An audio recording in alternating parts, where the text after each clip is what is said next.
Welcome back to another episode of Born Again Bowhunting Podcast. On today's episode, we have David Miller. David, how's it going tonight? Hey, doing well. How are you guys? Oh, not too bad. Thanks for joining us on the podcast today. I think this will be a really, really good one for a lot of listeners. Yeah, looking forward to it.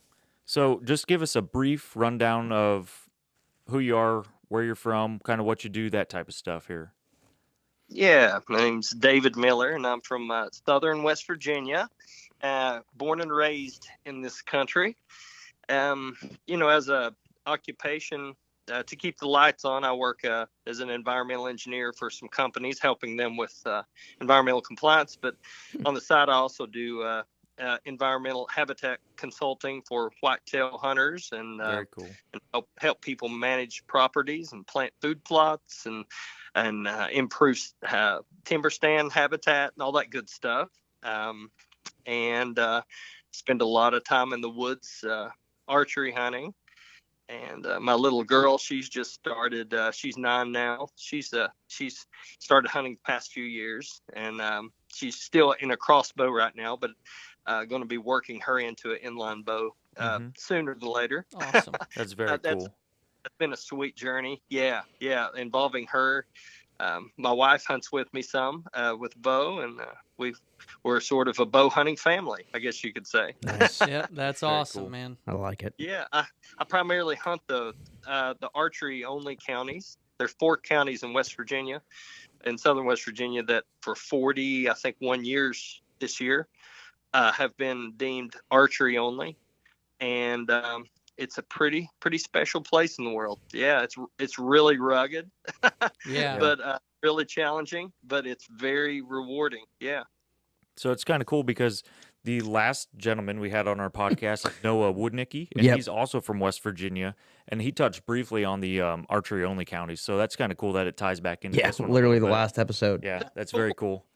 What part of West Virginia was he from? He is right across the river. I mean, It was like just west of Pittsburgh, just south of like East Liverpool, Ohio. I forget the town he said he was in, though. yeah, I forget too. Sorry, Noah. Nice. Yeah. I have been in that part of the country some. It's very vastly different from where I'm used to hunting. Oh yeah. Yeah, and he also gets on some giant West Yeah. Virginia Yeah. deer. He does. Is Yeah. cool. Awesome. Very awesome. Yeah. So before we get into it really deep here, we have 3 icebreaker questions for you that we just kind of like to run down through our guests. So the first Sure. one, like during hunting season, what's your like go-to drink? You know, before you hit the stand, is it coffee and energy drink? You know, what's your stop at the gas station? Yeah, I usually do a coffee in the morning heading into the stand, and then I'll drink some water just before getting out of the truck to head into the stand. Get a little hydrated. Yeah. We asked that question because some of our guests and myself get a little crazy over some energy drinks like the Bangs and the Rock Stars and the Monsters. So it's just a fun question because I'll tell you, there's one I want to throw, since you're doing it for the fun of it.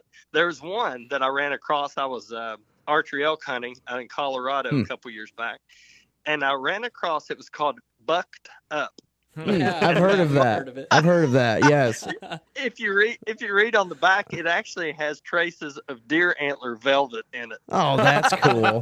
That's awesome. That's sweet. I did not know That is so cool. Yeah. Next time look on the back. It says deer antler velvet. I'll have to look for that That's next wild. time. Yeah. That's hilarious. Now that is one thing that I might drink. I would. Yep. It'd The be like grape. a The grape. Go pre-hunt. for the grape. It was so good. That's awesome. hilarious. Great. I like it. Yeah. So second question is, if you're running any kind of game cameras, what's your favorite game camera currently? Oh goodness. I usually run. I had 20 cameras die on me last year. Oh, Die. that's not good. Yeah, pretty devastating. But I run somewhere around, usually between 45 and 65 cameras. You fit in. You fit in well with this group. And yeah, I'm home, right? Yeah. But honestly, I have to say this year I dove in probably to Tacticam. Yep. using the Tacticam cell cameras more this year. Yeah. I'd used the Cuddy Links in the past, the Cuddy Link system, just because I have very limited service in parts of southern West Virginia, and I could go to a ridge and put one mobile hub, Yeah. and then I could run 24 cameras off of the Yeah. mobile hub down to these hollows That's where cool. I hunt. But I don't have all the trust in the world of how their pictures, Yeah. how they take pictures. Right. Yeah. But yeah, and the Tacticam, the good thing I hear about them is this year they are supposed to be adding a new plan so that you can have unlimited cameras on one plan, which was Okay. like the Cuddy Link. So hopefully that happens. Yeah, that Tacticam seems to be a very popular one nowadays for Yeah. everyone to be running. Yes, very reliable. I feel like it's sending me, a very good representation of what's coming by my camera. So Yep. yeah, I like those. Yeah. Awesome. And the final question is, what type of bow do you shoot? I do shoot a Matthews V3X. That is the bow that I shoot right now. Yeah, very cool. You know what? I'm going to do a little ad here. You know what? I'm going to send you, I make grips for Matthews bows. So I will hook up with you after this podcast and I will get you some grips for your Matthews bow. Dude, that is awesome. I have Thank you so You're welcome. I have it's a 3D printing company called Third Axis Design. So do a little networking while I'm in the podcast right now and I'll hook you up. That's cool. That's very. I'm linked in with some local pro shops here. Good friends with a lot of these guys. So Look at that. yeah, they're always looking for new products. I know that none of them carry any kind of like custom grips or anything. So Yeah. that's awesome. Awesome. Cool. There you go. Very cool. Very good. Moving on. Alrighty, so do you want to start off with like how your season went, kind of like a little bit of a rundown on it, and like what it's like to hunt mountain whitetail? Because where we're from, it's primarily ag country. Yeah, so we're pretty fortunate we can drive not terribly far and get to some pretty steep, rugged hunting terrain down there in, more southern Ohio. But we're pretty fortunate to hunt a little bit more flatter, still hilly. Yeah. I mean, where we live is pretty hilly. Yeah. But Sure. we don't get into the super steep stuff, kind of where what you're living in. Yeah. It's a different game in the mountains. That, like I had told you earlier when we were talking, I hunt a little bit in the Cincinnati area. Yeah. With my friend Shannon, and so I get to experience some of those straight line winds and Yeah. some things like that is very different than here. But I've been doing a lot of studying, and I'm going to be doing some more studying for the company, Limit Shield. They're wanting me to do an actual wind study. And this is something I presented them with a few years back. And I have some military grade smoke bombs. And I'm going to go run a gauntlet of tests in these mountains and then film how the interactions of thermals and the interactions of thermals and of prevailing winds in these mountains. Mm-hmm. And it's pretty mind-boggling how those can really I think impact the pursuit of a mature whitetail, because I've seen some crazy stuff through the years. I've been chasing whitetails in the mountains here for approximately 31 years or 32 years now. I'm 44 years old, and I started carrying a bow when I was 8. And actually, at that point, I was just shooting at squirrels and stuff because I wasn't strong enough to pull back, a bow that had enough poundage to kill a whitetail. So really, chasing whitetails probably more like 28 years. Mm-hmm. But the more I got in at first, I started out just hunting deer in general, and it started out the journey of, man, if it's a decent, anything for the first few years I was happy with. Right. And then it got to the point where let's see if I can, harvest a little bit better buck. And then that through the years progressed into the journey of, hey, I want to focus on this one individual deer. And that journey that's the journey I've been on for the past probably 25 years Yeah. is you know what I mean, really, or probably 20 years, I'll say that, is really just trying to pursue a Mature. single deer, Yeah. or to have a pull, like say I go out and I run all these cameras, and that's how I usually start my journey in a season, is I will go out and I'll look at all the areas that I have access to, and then I'll spread out all my cameras thin. Then I'll find two. I feel like I'm blessed if I find three in a season. Yeah. Like target bucks, 160 or better. Yeah. Is kind of where I try to be in my journey right now. And once I locate these deer, I go out and I'll pull cameras from other areas, and then begin to pull them into the areas where those, up to 3 or 4 deer, whatever, Yep. where those deer are, and then try to pattern those deer right as the season progresses. So that's sort of my strategy. Do you guys do similar things out in your part of the country? Oh yeah, yeah. We will. A lot of ours, some around our places, you're able to do a lot of scouting from the road. So nice. you Yeah. can see a lot of places, and we look in a lot of ag fields, and that gives you kind of like it gives you a place to start. But yeah, we do generally the same thing: spread out some cameras and just try to find one buck, and then either hone in on him, or just try and cameras is definitely one of the places that we start.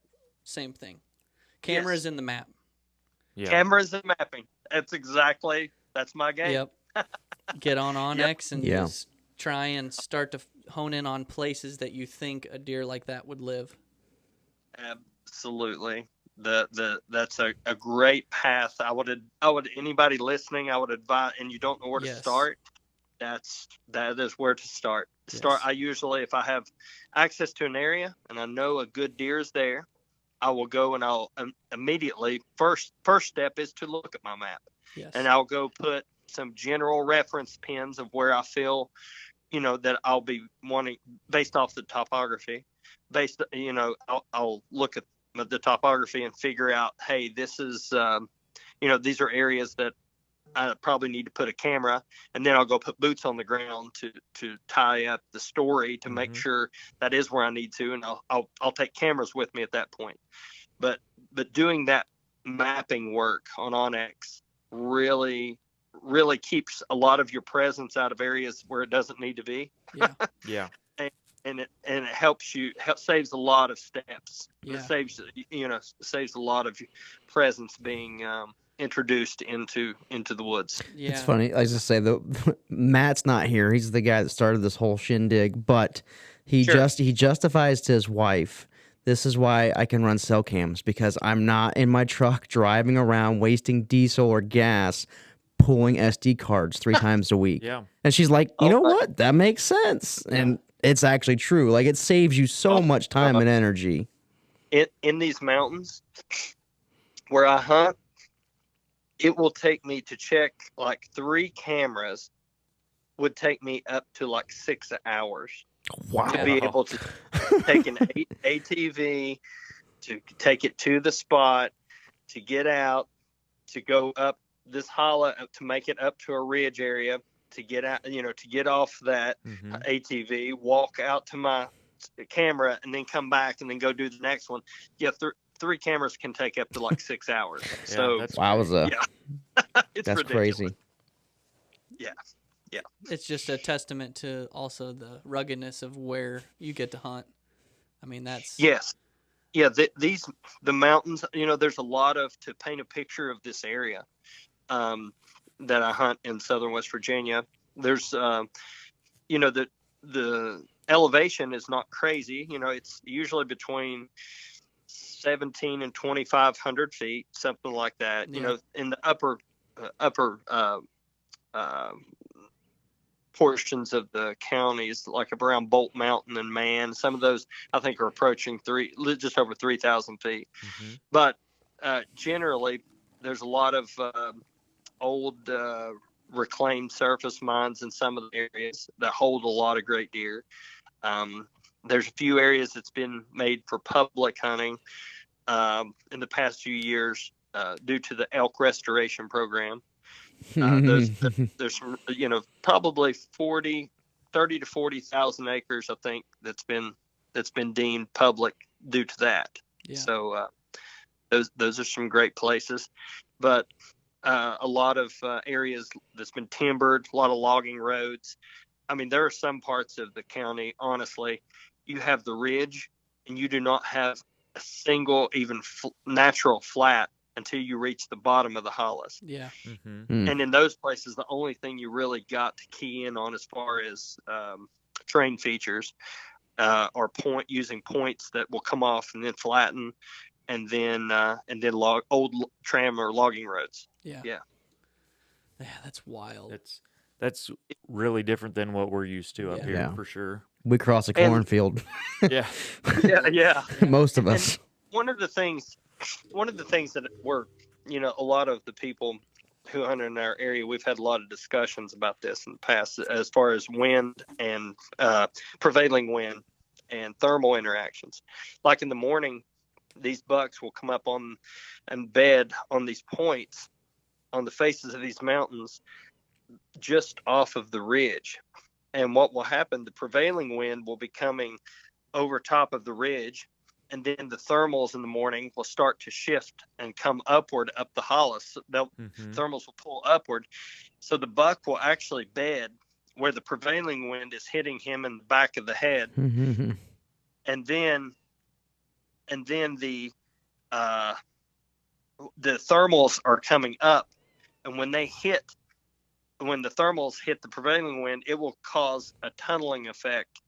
And the prevailing wind will pull down and pull right back to the deer, so he can actually smell what's behind him, And what's in? and he can see what's in front of him. Yeah. Yeah. Yeah. It's crazy That- that they've been able to figure that out. And I mean, that's their way of survival, but it's Right. just insane. Once you hear that for the first time and like you can understand it, it makes so much sense why they would bed on there. Yeah.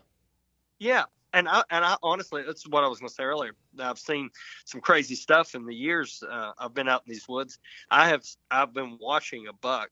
I've watched him go into a bed, and him be sitting there, and everything be good. And an hour later, I feel the wind shift, and he will get. And I've seen them get up and just walk 40 yards to the other side of the knob, where he gets his wind back. Yeah. Jeez. It's crazy. That's how do you kill? I mean, that's like how do you kill that? That's insane. You know. Yeah. I don't promote this a lot, but I'll tell you, a lot of my buddies that go out with me, they think I'm crazy. I try not to do this, but man, I do hunt.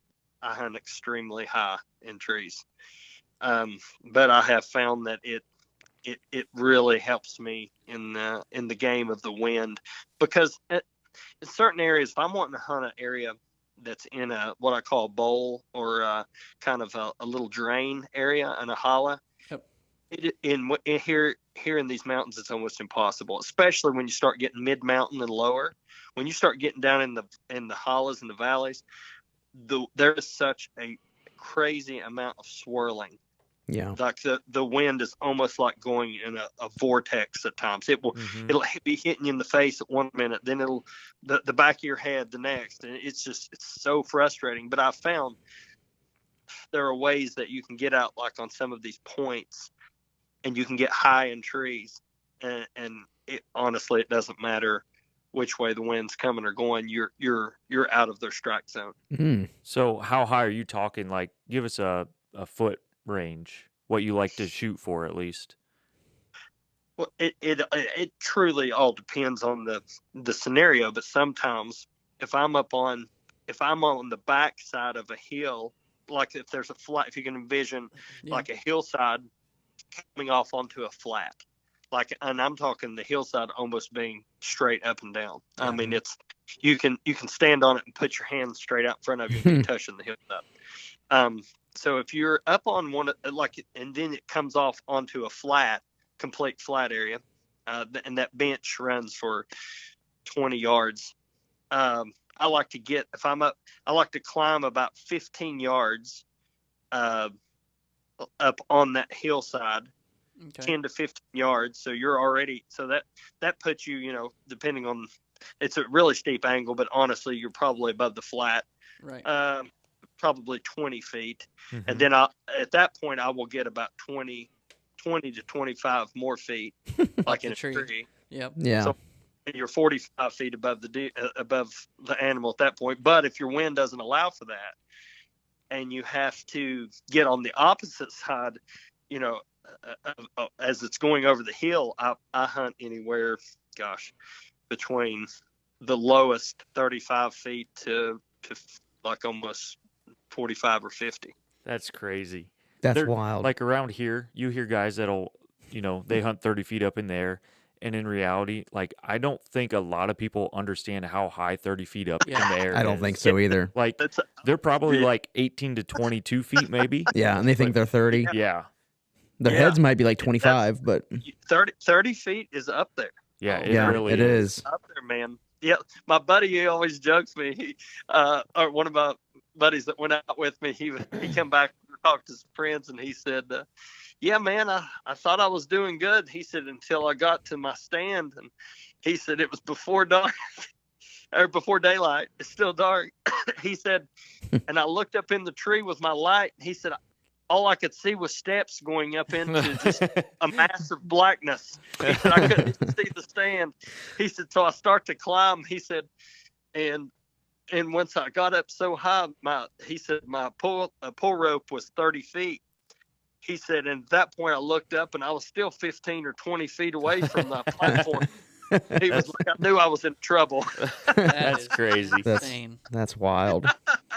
But you know, I'll say this though, that I've done that for years, but in the past 5 years, let's see, 4 of the 5 bucks I've taken has been actually off the ground. Yeah. Oh, okay. Now, I've been building these brush blinds. I've really honed in on the wind. Really started to understand, especially in the evenings. I found out that I was really getting messed up in the evenings by the shift of whenever the sun would go down. Yep. Man, there is a hard pull of Yeah. the thermal going down into these valleys. It's And crazy. that was really messing me up. So once I started to understand how I was getting messed up, I've started adjusting my setups based off of that, based off of thermal interaction and prevailing wind interaction, and knowing if I'm going to, hey, is this going to be a stand I'm going to primarily hunt in the evening or the morning? So that's really helped me a lot. And I've backed away a little bit. Used to be I would try to hunt off the ground some, and I would try to get like 20 to 30 yards away, and it just never seemed to work. There was just too much wind and thermal interaction. So I've started to back up to 35 to 50 and really start to practice longer range Nice. shooting a little more Mhm. primarily because of elk hunting. So I'm just shooting at a big massive target out to Right. 150 just to shoot. Nice. Just to Yeah. shoot, not going to shoot an animal. No intention for that. Right. Never say I never. want to be comfortable in elk Yeah. out to 80 or 90, right? Yep, we like to hear that.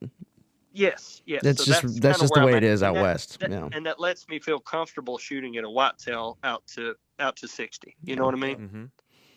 Yeah, we're on board. Yeah, we know what you mean. We shoot distance a lot, just because of the advantages of close range shooting. When you step out to 100 and shoot a bunch of arrows, and then you shoot one at 20. Oh my gosh, it's like How do you miss? You know, Yeah, seriously. really. Yeah, Plus the it's chip shot is real. Yeah. It's a huge confidence booster too. Yeah. Yeah. Yeah. Mhm. There is we have also found that there is a lot of people in the whitetail world that do not like to hear that you No, they do can not. shoot a deer at 60 yards. Yeah. They get mad. Yeah, but everybody has their own opinion. But That's true. It's good to hear someone else that, gets their confidence shooting longer range, and Mhm. it's great to do. Everybody should be doing it anyway, no matter what. Even if you only believe in 20-yard chip shots, you should still be shooting 100 yards. Yeah. Anyways, doesn't matter. Absolutely. Yeah. Yeah. It helps you hone in on the range that you're comfortable with. Absolutely. Yep. Yeah, absolutely. Completely agree with that. You'll probably find out that your range is going to get a little bit longer too, whether you want it to or not. Yeah. You're like, oh, I'm stuck at 25. Yeah. Oh, now I can shoot at 35. Oh, now I can shoot at 40. Yeah. And then you'll join us at 50 yards, 50, 60 yards. Yeah. You know? Absolutely. Yeah. Yeah. Okay. So when you're, let's talk about your setup a little bit. Do you hunt out of a saddle when you tree stand hunt? I do. Yeah. Okay. I do hunt saddle some. That's probably your easiest way to do that much walking and to be able to get in a tree, right? To be mobile. Yeah. Oh my gosh, yeah. It's worth its weight in gold. I have a couple of setups. I have a really old, it's called a lock-on wind walker. It's like a 20-year-old like aluminum stand that I still use some. To be mobile. It weighs 5 pounds. It's just a little old bitty dinky thing. Mm-hmm. That between that and having a saddle allows me to really adapt to those changes in the wind that I've been talking about. Yeah. That's we hunt out of saddles pretty much all the time. Yeah. Here where we're at.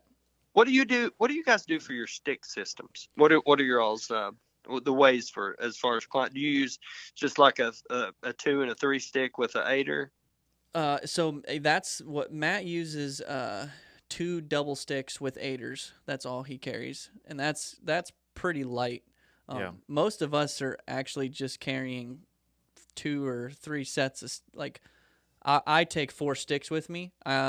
Because I haven't really dabbled into 8ers and stuff like that, which I need to because that would cut my pack weight down a lot. Oh yeah.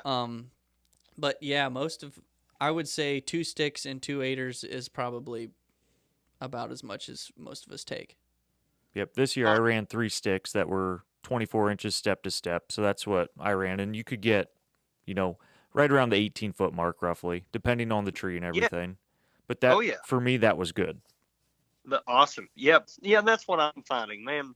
If you, there for a while I hunted, like I said, in those lofty stands. But if you've really learned to play the wind right, it's really unnecessary. That's the reason I've started diving into some ground setups and brush blinds and things like that, especially in the late season once the foliage has fallen. Yeah. Man, getting down out of that skyline is lifesaver. Yeah, big time. And us here, if the wind isn't right, I mean, that is everything for when you go, for when you go out. If the wind's not right, you don't go. I mean, go home. Yeah, stay home. Wind is like, and that's something that when we have buddies that are like just now getting into this, that is like the first thing we tell them is wind is something you need to learn and you need to pay attention to, or else, I mean, it's just going to bite you every time. Yeah. One of the as far as a tip goes, and my friends that I've talked to that I've probably got the most response from, they're like, Dave, the thing that you've told me that has stuck with me through the years, probably helped me more than anything, is this. They say, you always tell me, don't hunt until it's time to hunt. Yeah. And what I mean by that is I understand some guys don't have a lot of time. Yeah. You got to kind of hunt when you can. But if you have the ability to watch your cameras, to watch the deer activity and the movement, and when, things are happening in the area you're hunting, don't allow the cameras to be your eyes, allow the sign to be what they are, to tell you the times that you need to be in there hunting. And don't just go be in there hunting and adding all that presence, just hoping something will walk by. Yeah. I tell people all the time, I honestly do. I don't hunt a lot, but man, I scout a tremendous amount so that I'll know when to hunt. So I try. I don't, unless I feel like whenever I go into a stand, I have a really good chance of harvesting the deer I'm after. I don't even go. Right. Yeah, that's definitely something that we are big into also, man. You have to watch, and there is no reason for you to be out there just Yeah. adding presence, adding scent when Yeah. you don't need to I be. guess you could just sit on You your porch if you use your wanted to be time. outside. You instead Yeah, of setting, yeah, instead of sitting there, use your time to Yeah. scout. Yeah, Yeah. go Yeah. scout. yeah. Drive around. Okay? Yeah. Scouting is what kills big deer. Yep. It It really is. is. Oh, completely agree. Completely agree. I would say that, yeah, because so the years that I have shot bigger deer have definitely been the years that I put the most into scouting. And honestly, this year I was not able to do as much scouting as I wanted, and it definitely reflected in the way that my season went, I think. Yeah. Yep. Yeah. That is the real game changer, is knowing when to hunt, and then if you're not going to hunt, just use your time to go out and scout. Yeah. Yeah, Mhm. absolutely. I got a question about the thermals. You know a lot about the thermals. Are you still working on that that thing with the Limicent or whatever that was? Are you still working with Yeah. your smoke bombs and Yeah. stuff? Or are This year, you yeah. how's that Actually, going? I'll be doing that this year, next next month Okay. in March, before the foliage comes back on. Yep. Okay. Yep. I still have to get some of the smoke grenades from a buddy of mine, and once I get those, we're going to be rocking and Are you rolling. guys Yeah, gonna we're do going to like try to do filming like it? Or are you guys gonna how are you guys gonna go about that? we're going to use one, or definitely one, but hope maybe two drones at two different elevations. Sweet. One a really high, lofty vantage point, like a maybe 500 feet, and then maybe one like a couple hundred feet. Yeah. And then we're going to have three cameras on the ground, one from a stand, and then one from the ground. We're going to try. Gosh, we've got a list of so many different variables. We don't have enough smoke bombs for them all, but Yeah. this That's cool. This will That's be a very great cool. start. And that's This will really be- going to help the guys out west too, because I've got a couple buddies that were elk hunters, and all they talked about was the thermals in the mountains. And if you can get a better visual, there's nobody that really does any visual stuff with the thermals as far as I've seen. So that's cool. So true. I've let's see, the past 6 years, I've went out west and hunted Idaho, Montana, and Colorado, and the thermals is where you win and lose. Yeah. Yeah. Big time. That's cool stuff. We don't know much about it up here, at least from what I've seen, because we don't need to know that much about it. I mean, it goes into play in some of the places that we hunt here that they have deep valleys. Yeah. But a lot of the time when we hunt, we don't need to know that. But Kevin and I have both. I've been out, same thing as you. I've hunted elk and black bears and stuff in a lot of different states, and Nice. and that will that will come in handy. I'm very curious to see what you come up with. Yeah. I'll tell you, in Ohio hunting with Shannon, the only time, because I have seen it, like you were saying, it's vastly different. Oh, vastly. But the only time I have seen it really come into play when it has impacted my hunt is that a couple times I've been hunting, and there be as the sun was up, there was no front or anything. There'd be a nice prevailing steady 5 mile an hour, 5 to 10 mile an hour prevailing wind, and then the sun goes down, the wind stops, and at that point there is a little like thermal draw, just a little bit, or I think that your wind can fall like kind of fall downward because of the evening, and as your scent is pulling down, it kind of hits the ground and plumes like outward. Yeah. And Sure. kind of like where before that I would be sitting watching deer for an hour, no problem whatsoever. They have no idea I'm in the world. That wind dies down, the thermals kick in, or my scent falls, whatever you want to call it, and it hits the ground. And I mean, within 5 minutes of that happening, they are on edge. Yep. And they're looking around and winding. Something happens there. You know Yeah. what I mean? Yep. I don't know if you all have you ever? No. Yeah, absolutely. Okay. There's that magic, I don't know, it could be anywhere from 5 minutes to 20 minutes where the wind stops, Yes. and it gets quiet. And yeah, you really, what does your scent do? I mean, Yeah. we obviously know that it falls, but once it falls down, hits the ground, does it just slowly seep out from the tree that you're in? Or is there something down there towards the ground, some sort of breeze or thermal activity that is, pushing it away from your tree? Yeah. I think so. I really think Yeah, so. there has to be. I really believe that something is going on there. I don't think it just sits still, because in the mornings you can kind of feel it rising. Yeah. You can kind of Yeah, absolutely. you can kind of feel it coming up. And then in the evenings, whenever if the wind does die down, man, you can sort of feel like the heaviness of it. Yeah. And you can even in the if you got a wind checker, if you puff it really hard, like in the evening, watch what it does. If there's not a lot of wind blowing, it will gradually seep right down to the ground.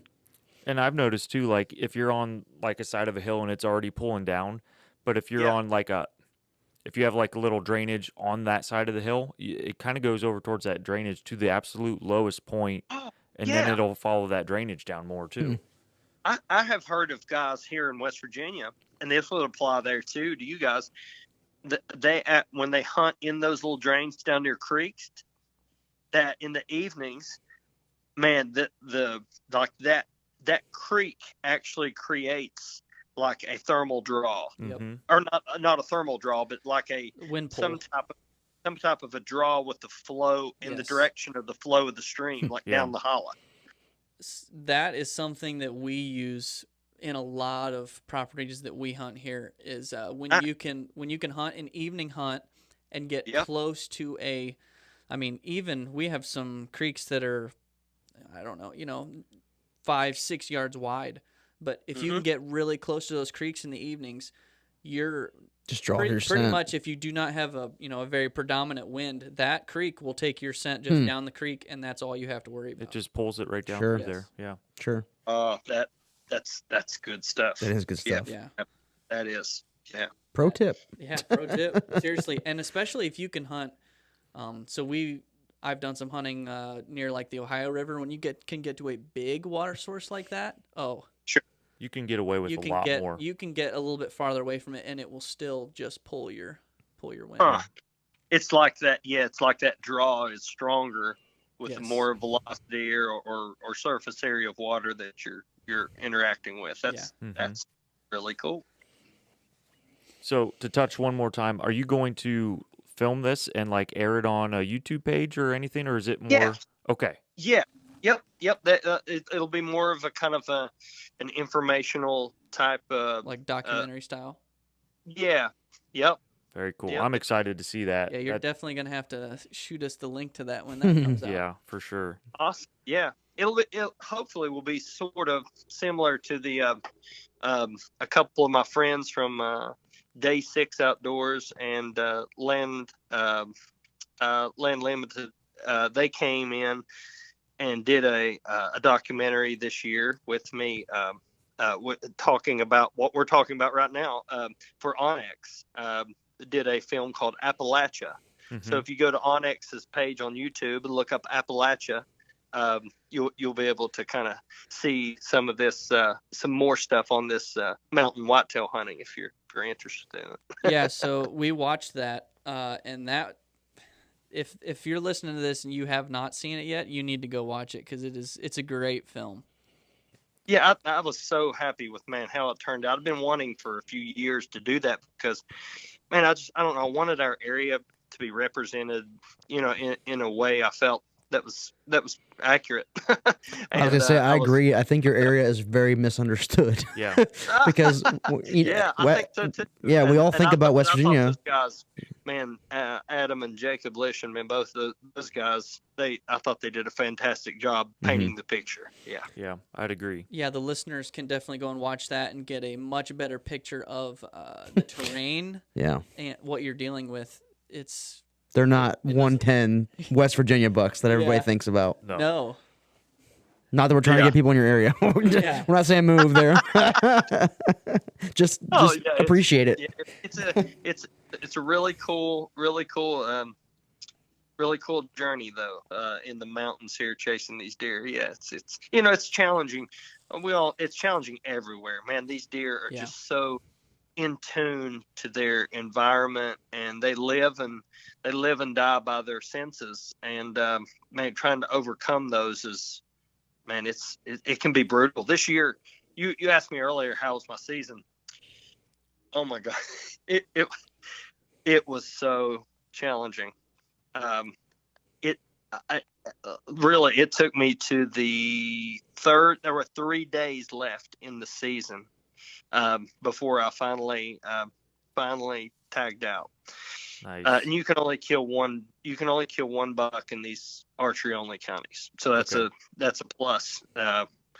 But this year, I had 7 target bucks, more than I may have ever had, and within a week and a half, within like a day or two of me going to start to pursue these deer, someone else in the region had harvested these deer, and this is rare. Cool. I mean, Yeah. every now and then I'll have somebody harvest a deer that I'm after or something, and you know, I mean, I'm completely happy for them. Absolutely, Mhm. you know, as long as they harvested it ethically, I'm tickled for them. But this year, it spread me thin. It was Mm. really hard on me. My little girl finally harvested a really nice 8-point about November, I want to say like the 26th, and that was just kind of dang, I may hang it up after this because I'm just tired. Yeah. I was wore down. We did have one buck that was on one of our leases. It was poached in the DNR. They did the research and found the guy and got the deer, and justice was served there. Good. And, but for the other deer, all of them were harvested that I know of, all legally. Several of them by friends. But I got down to the point where I was like, man, I really don't have anything left, and so I had to go back into old regions that I hadn't been in years, and start over, like, well, eight times this year. I just basically start over 8 times, and on that 8th deer, it was, gosh, November let's see, or December the 2nd when I found it. And then I only had, a few weeks left in the season. And then December the 28th is when I finally connected with it, because I just couldn't get everything to line up, as far as the wind and the weather and, just work and everything. I couldn't get it all together. So I finally made a hard push there, the 26th, 27th, and then the 28th. Finally made it happen. It was tough though. So how big was this deer? Well, this year he was probably 100, and I haven't got him scored yet, but right in the ballpark of 155ish, Nice. 155 10-point. The past 4 years before that, man, I've been blessed to really connect with the deer that I had in mind. Yeah. I took four gross booners in 4 years. That's crazy. That's great.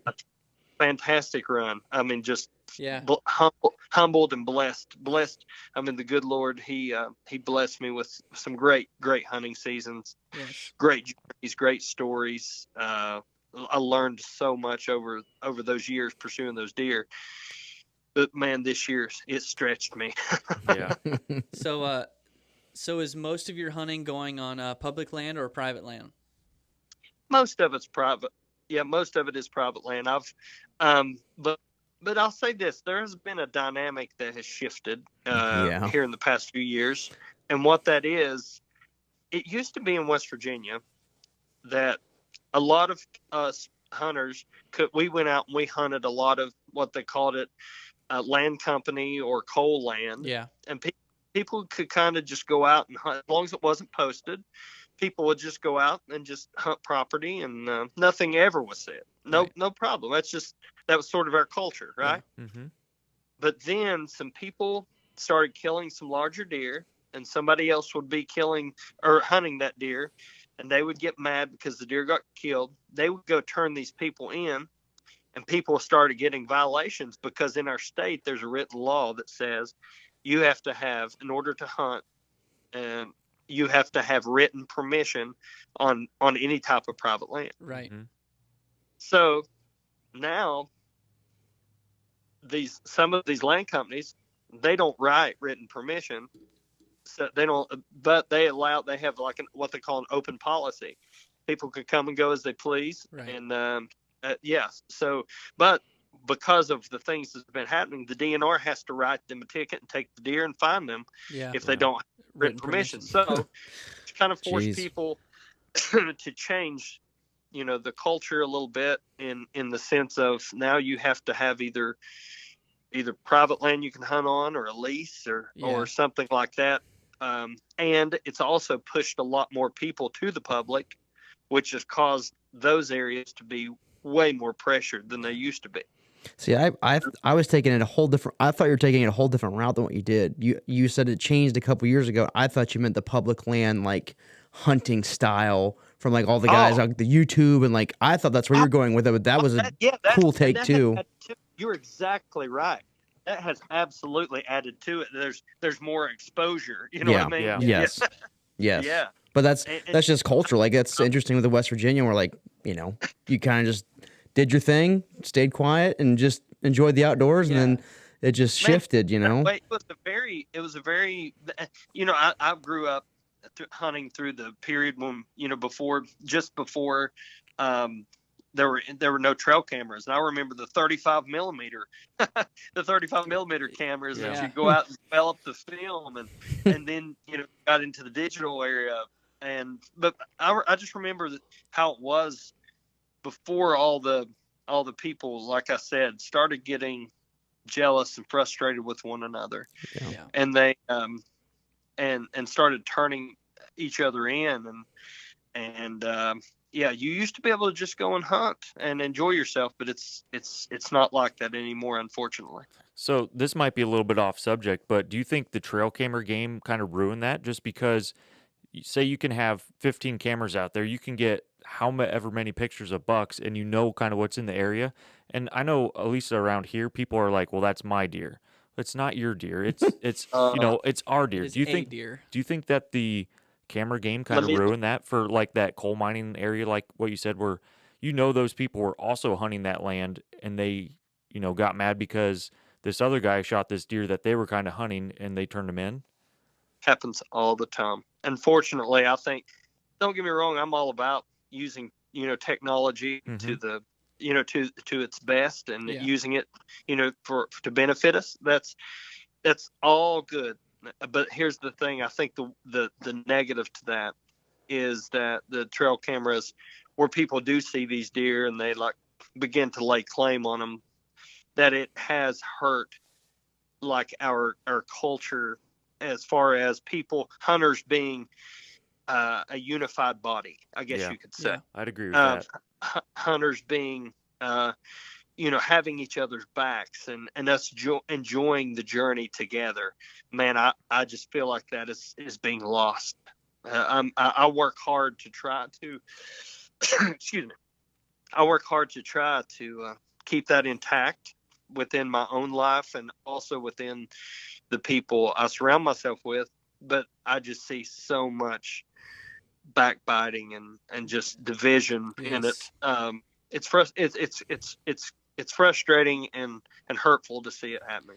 Yeah, the more that social media and all this implies into the hunting world, I mean, we've seen it a lot here, and it's something that we believe that we need you need to be able to get rid of some of this division, because all of this is given to us. Everybody wants to say, well, that like Kevin was saying, that was my buck. Well, no, that was not your buck. That was just a buck that you were fortunate enough to be able to have a little encounter with. And people need to realize that all of this stuff all the land that we're hunting, all the animals that we get to hunt it's just a gift to us. It's none of it is ours. It's just something that we get to enjoy. Mm-hmm. Completely agree. You said the word that people need to look at it through that lens, that it and other hunters like around them should be viewed as a gift and not as and not as a frustration. Yeah. I think that's something that we have done just this past year or two. Something that we have kind of jumped into the thought process of is that every hunting trip that we get to go on together and all these deer that we're able to harvest on all this stuff, it's all such an amazing gift that we're fortunate to be able to have. Yes. Yeah, you could say that we work hard for some of it, but in the end, it doesn't matter how hard you work, or it's just all a gift from God that we're able to chase these deer and have them as much fun as we have. Yeah. Absolutely, 100%. Yeah, one thing me and my crew talked about this year is how we want to take time this year and sort of reinstitute and start a small, like I guess you could say, hunting camp where we take youth with us and during the rifle season, not make it about going out and trying to kill the biggest buck in the woods, but make it about a time of stewardship and mentoring and heritage, and really make that a tradition, to show the kids and the and the youth coming up just what's the important things of enjoying it purely, not making it about the bighorns, Mm-hmm. but making it about the pursuit, about hunting camp and how to break down an animal and how to cook it and prepare it and sit around a campfire and joke and have a good time with it. Man, that's what's being lost, that we need to take time to make sure that we're pouring into to keep that alive. Yeah, Kevin and I have been very fortunate. Our church actually, we do a youth hunt every year. We give away, and it's always to a little youth hunter that has never deer hunted before, and we do everything. We get them all ready, and we get to take them out and get to show them the woods for the first time. And when one of those kids that's never shot a deer before gets to shoot, whether we've had kids shoot nice little bucks and does, it doesn't matter what it is, but it humbles us every time because we get to see that first joy, and we get to see what a lot of people totally just disregard now, and it's all about the big buck, and you got to kill the big buck, and if you don't kill the big buck, then your season was an absolute bust, and people have just removed the amazing experience that you get, and it's just all focused on that big deer, and we get to be humbled every year by seeing a kid take their first deer, and it's like, man, I want to go back to when it didn't matter what you shot. It was just that much fun. Yeah. And this year, like was there 4 of us in a ground blind, and it was like in the teens. It was so cold. But that little girl that got drawn this year was so attentive. She was watching it, everything. I mean, it was just one of the coolest things ever. That's awesome. That is absolutely, it recenters us and helps us. It reminds us of just that we need to keep it pure and keep it true and keep it simple, to pass that down to the generations coming. Yeah. Oh yeah, Absolutely. Segue. What we're gonna get into next? Anything got in your notes, Jarrett? Oh, not really. That was. What broadheads are you using, David? I have for the past 11 years now, I think, Mhm. or no, maybe more like 8 years. Yeah. QAD Exodus. I've heard good things about those. That's a solid fixed blade. Yeah, that's a good one. Fixed blade. Yeah. What about you guys? What do y'all shoot? We shoot the cutthroat, or Kudu. I'm sorry. Kevin's I shot getting that a us couple years removed. ago. Yeah. Kudu points. Kudu heads, yeah. Kudu points. Oh yeah, nice. A friend of mine, Britton Bradley, out in Kentucky. He shoots those. Yeah, I really like those. Are you guys fans? Oh yeah. Big fans. Yeah, so we have recently been doing a lot of shooting with their bleeder versions, and they just they fly so true Yeah. that we've really been able to stable them out to shooting distance with them, and we've just fallen in love with them. That's awesome. Yeah. Yeah. I'm always about practicing or trying out new points and practicing with them. That's definitely one on my radar for sure. Oh yeah. Yeah. It's a good Absolutely. solid head for sure. Yeah. Absolutely. Yep. Absolutely. Do you want to touch a little bit about that book you were talking about when we were texting? Like I said, I have never read the book, but we can touch on that if you want to. I just opened it. Okay, I got So you. yeah, absolutely. Yeah, I have the book. I've had it. I think it was written in like 1993, and I've had it for probably 12 years now. And I read through it throughout the year. The book starts. It's a book called Wild at Heart by John Eldridge, and it starts out with him. He's going on this elk hunt into the mountains, I think it's the San Juan Mountains of Colorado, and he's talking about he's going after looking for this elk and how elusive they have became because of the pressures of life. It's kind of like paralleling it to people, but he says that they've been pressured into the high country, and this book is talking about he's going looking for this elusive elk. He said, but actually what he is there for is to find even more of an elusive prey. He says something that can only be found through the help of wilderness. And he says, I'm looking for my heart. And whenever I read that book, I'll never forget when I read that line. I was like, that's interesting.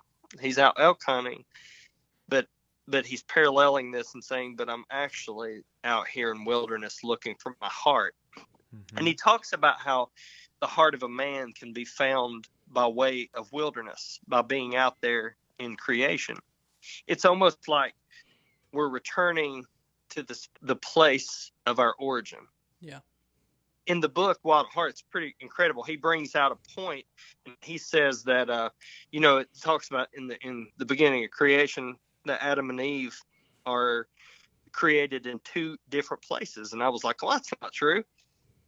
But then after I really looked, Adam was created in the wilderness. And then after that, God made the garden and then placed Adam in the garden. Yeah. And put him to sleep, and then Eve was created.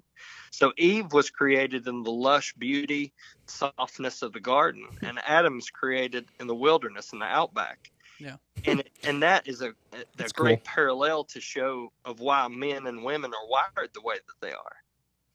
Yeah, thought, that's cool. I never thought about that. Yeah, that's actually that's a very cool point. That's really interesting. Very cool. Yeah. And as he goes through the book, this is the part I was really wanting to point out. He talks about through just the way that the world that we live in today, what it demands of a man, and how it wants a man to become soft and moldable. And in the one part he quotes a quote from another person that says, I am a man and not a mechanism.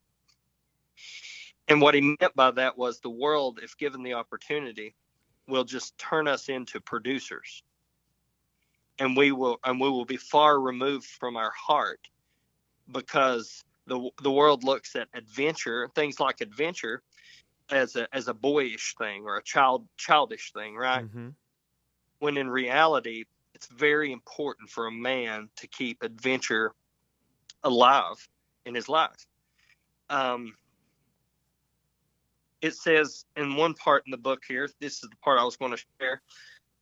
It says that life is not a problem to be solved. It is an adventure to be lived.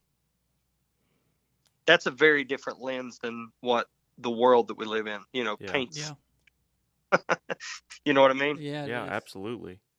And here's the line I was going to I was going to just, if you all wanted to say something about, and I want to kind of lead with, it says, talking about God, it says he rigged the world in such a way that it only works when we embrace risks as the theme of our lives,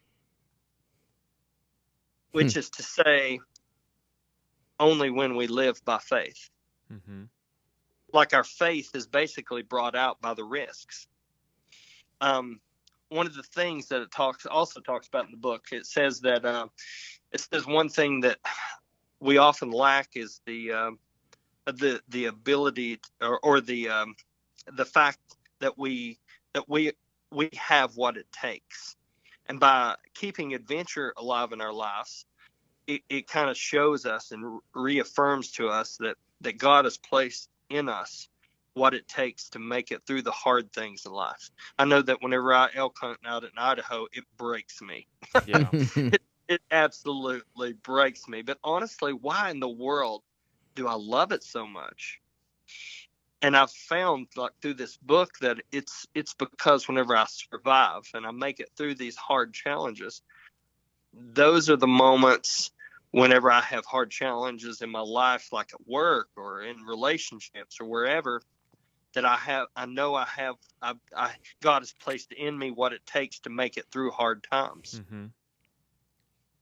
Yeah. So yeah, I mean, everything you're saying is like, it's spot on. I mean, there's just trying to think of a segue, different way to think about that. But yeah, that's like, let me ask you spot something. on. What does it do for you guys, like when you're in the middle of like a challenge, like you're in the middle of a challenge, like trying to find these whitetails in the journey, and they are just kicking your butt. You know what I mean? That the challenge is what makes it rich. If it was easy, we wouldn't value the journey nearly as Right. much. Exactly. Yeah. There's no reward. But the adventure in it, man, the adventure of going out into the woods and being what a man was made for, us living that out. That's what makes us come alive and keeps, like John said in the book, it keeps our heart alive. Yeah. Yeah, the struggle, like when we're looking for these deer, I mean, it can sometimes feel like it's such a struggle. But in the end, you either learn something or you get a deer, or in the end, something always fruitful comes from it. Yeah, we're made in the end, we're made stronger. Yeah. Yeah. Mm-hmm. Yeah. Whether that's physically or mentally or both. Right. Yeah. Absolutely. Yeah. Well, I think we see a lot of guys in our generation where there is no challenge in their life, absolutely none. That's And the most challenge they have is either a video game or driving home from work. That's the biggest challenge they have, and I think that can really underdevelop people's character sometimes, and sometimes makes them not the men that they can be. Mm-hmm. And I think that's like the primitive side of hunting, and like bring us back to like how we got here. I just think that just makes you like being in that. Not the funny coming from the guy that hasn't hunted in like 8 years, but when I did do it, I mean, and I will get back into it, but like it brings something out of you that is unexplainable unless you're out there doing it. You can't, it just brings you back to like your roots. And it's never any fun to be out there in 20-degree weather, 10-degree weather. Your toes are frozen, your hands are frozen, but yet there's still a drive to keep pushing forward because like you said, Jarrett, you're either going to learn something out of this situation, harvest a deer, and then you can apply that for the next time out. And it's just like, why do we put ourselves through this stuff? But yet we always find ourselves back out there in a rainstorm or whatever it is, and you just keep doing it. Yeah, and just to go off of that, I guess I'm still doing the same thing because, David, I do competition archery.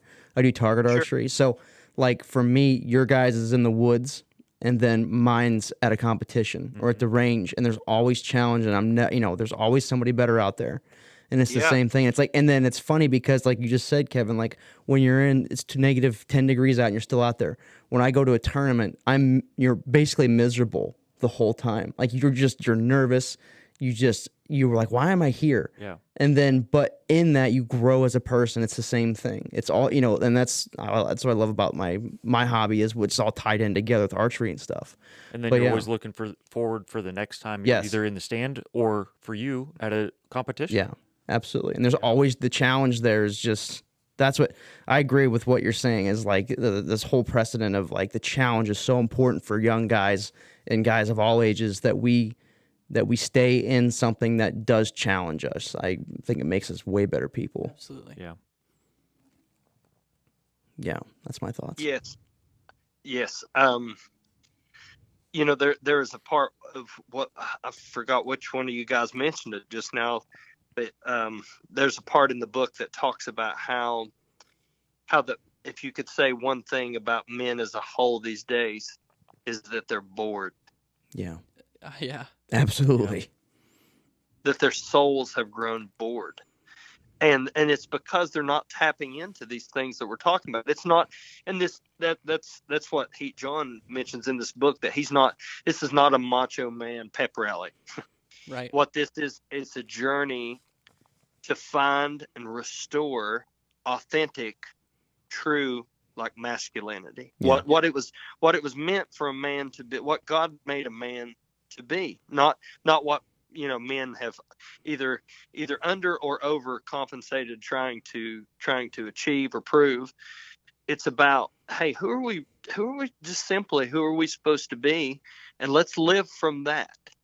Yeah. Mm-hmm. An adventure is something that I think that we tap into that keeps that compass in check. Yeah, absolutely. Yeah, and hunting in general, it's something that keeps us in check, and for us, it's like, it's not something that you have to do that is that you have to surround yourself with people that if you surround yourself with like-minded people. I mean, when you go out and chase a deer, or when you go out and look for a deer, I mean, it's just you. Really, it's just you and God when you're out there. Yeah. I mean, if you don't have a buddy with you, I mean, that's all it is. So you're not being drowned by social media, or by whatever else. It's just you and nature. Yeah, that's so spot on. I tell people often, they're like, a lot of people in my church where I go, they think I'm the wild man, because I'm woods and always doing, on adventure. And I tell them it's so important to me because honestly, I feel like it's symbolically returning me back to the way it was supposed to be when God did make Adam and Eve. The intention was that Adam had this beautiful walk where he would walk and talk with God in the cool of the day in the garden. And man, I think he still wants that with us. And like you were just saying, when we go into creation, we go into the woods and the outdoors, that is what I call Adam walks. Yeah. We have an opportunity to walk with the Creator again in his creation, to look through eyes that we see not just beautiful scenery, but we see a beautiful creation that has been made by the hands of our Creator. Man, to be able to tap back into that is very special. Yeah, it is. It is. It can change somebody's life too. Yeah, it is one of the few things that you can do that are like that. Yeah. Honestly. It is. In this world. Just out of all the complexities and how I don't know how messy and muddy we make the waters of life, that is the one place we can return to, and it becomes simple. We can find silence, we can find peace and rest and clarity for our minds. I mean, you think about the world and just the opposite comes to my mind. Chaos. Yeah. Absolutely.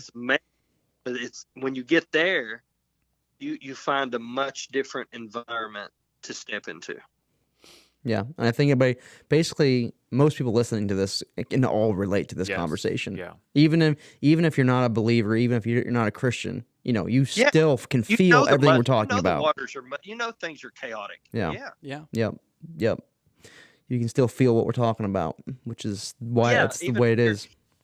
I know a friend of mine who's he's not a believer. He doesn't doesn't attend a church every Sunday and do all this, but he drives across the road, cross country, delivering things, doing hot shots, hot shot deliveries. And we talk every so often, and he a few weeks back he was going through Wyoming, and we talked cool. on his way back, and he said, he said, I'm not fully on board with everything yet. He said, but I'm getting glimpses of what you see when you go out on your hunting trips. Yeah. He said, I look at the mountains, and they were snow capped, and he said, and the sun was setting, all the colors in the sky. He said, and man, he said, I couldn't deny it, Dave. He said there was something so real I could not deny it. Yeah. That's good. And I was like, yeah. I was like, I didn't force it down his throat. Yeah. And I didn't, go into anything deep. I was just like, I told him, I said, keep looking at it through that lens. Basically, it wasn't an accident. This was not. Yeah. This was not just No. It didn't all just happen out of luck, which is a funny take on it, in my opinion. Yeah, but. I love the part where it says, the skies proclaim his handiwork. Yeah. Yeah. Absolutely. Absolutely. Yeah, so I actually have a verse here that I was going to share, just kind of wrap all this up. It goes along with the deer hunting and the rest of it, but it's Hebrews 12:11, and it's one of my favorite verses that I find myself reading a lot.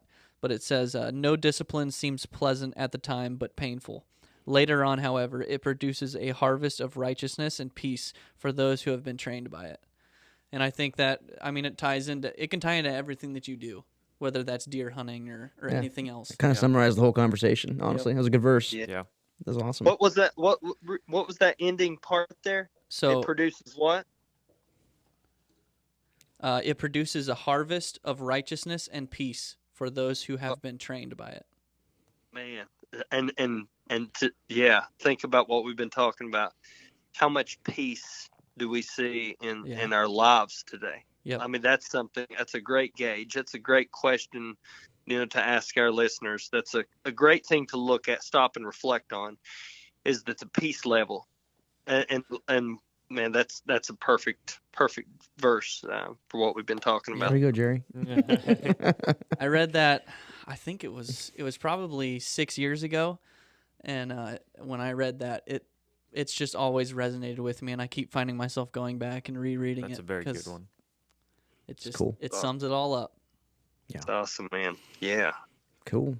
Well, let's wrap this up. Before we let you go, though, we got one kind of final closing question for you. Yep. What type of advice have you learned from whitetail hunting that you can apply to your everyday life? Oh, dang. I wish you would have asked me this about 3 weeks ago, Sorry. so I would have been prepared. got another hour, Kevin, for him to answer that question? Yeah, might as well. Yeah, start another episode here. No. Part 2.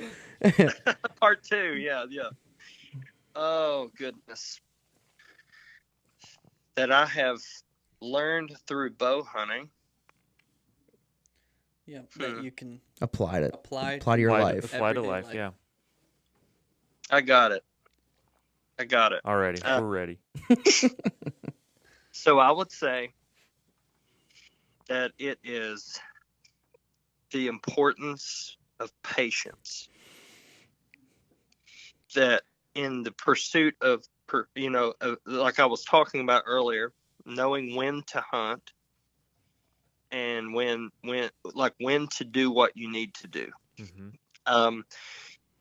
And that what that is being patient with the process. And that is the same like within life. Like in order to pursue a mature whitetail, you have to be patient, wait for the right time. You have to be patient with allowing all of the steps to unfold when when to hunt, when that deer is bedding in the right place for you to be able to access your stand, when when that deer is feeding in a certain area, you have to be patient and wait. Like you may want to go hunt a morning so bad, but at the same time, if you go in to access the only way you can access, that you will blow him out. Mm-hmm. You have to be patient and wait to hunt him in the evening.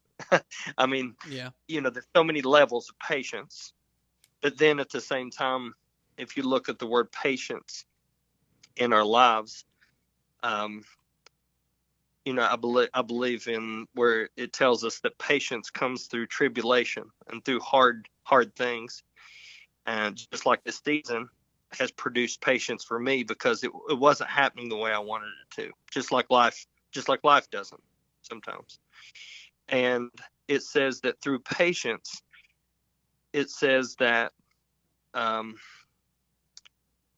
patience works out when it's accomplished its work in us. It works out perfection. And what that means, I think that just what perfection, I don't think that means we're going to be perfect. I think what the perfection it's talking about is that it enables us to be able to allow the things in our life to work out in the process that it's supposed to be worked out, rather than us forcing things to work out the way we want them to. Yeah. We're patient with the process. Mm-hmm. Of both whitetail hunting and with that applies also with our lives too. We should allow the process to have its work in us, because we need to be patient with that. A lot of times we want to hurry things, and that never ends the way that it should. Yeah. whenever we rush the process of our lives, and when we rush the process of whitetail hunting. Yep. Yeah. Yeah. It's funny because we've asked that question in the past, and has that been the same answer? It's been patience every time. Single time. But I love that. It's been a different version, right? Yeah. Which is very cool to hear that. Yeah. Everybody has a different take on it, but it's not a bad thing. It's actually awesome in my opinion, because it really, that's an affirming thing. It sure is. Sure is. Wow, that's fantastic. Yeah, that's cool. very cool. That is cool. So, well, before we get off of here, why don't you let the listeners know where to find you at? Any kind of social media pages or anything like that? Yeah, Dave. You can look at Dave is Outdoors on Instagram, or David Miller. I also do a little thing called Appalachian Range Outdoors. That's just a outdoor community building thing that I do. But coming up, this is something, first time I've ever announced it from a podcast. Super excited. Man. Really excited. I'm working on 2 books, and one of my books is going to be called Parables from the Wilderness. And what that will be, I have a gauntlet of stories that I have written through the years and just jotted down that I'm putting into book form about things that I see while I'm out in creation. Stories that God sort of reveals to me through experience, and lessons that I learn from them. And they're like sort of modern day parables that he's shared with me that I want to share with people. That's very cool. Yeah, that's awesome. You'll have to let us know when you get them published. We'll definitely share it on the page. Absolutely. That'll be very cool. Thank you. Yeah, and I'm going to make that one. I'm going to also add another little book in with that one. It's sort of an instruction manual per se, to help people to experience wilderness. Mm-hmm. Kind of like a field guide to getting out there and experiencing the beauty of creation. So that's very cool. Yeah. That's awesome. Yeah. Awesome. Yeah. Well, thanks for doing the podcast with us. I think that was a really good one. We got a lot out of it, and we had a lot of fun. That was fun. Yeah, absolutely. Good. Yeah, man. Great meeting you guys, and look forward to plugging in more in the future. And absolutely. If you ever need anything or want to come to the rugged mountains of southern West Virginia, I know a guy. That might sound like a good idea to me. Yeah, absolutely. Yeah, right on. All righty, well, we'll close it out here. So, doesn't matter what you've done in the past, you can always be born again, and born again is out. Bye.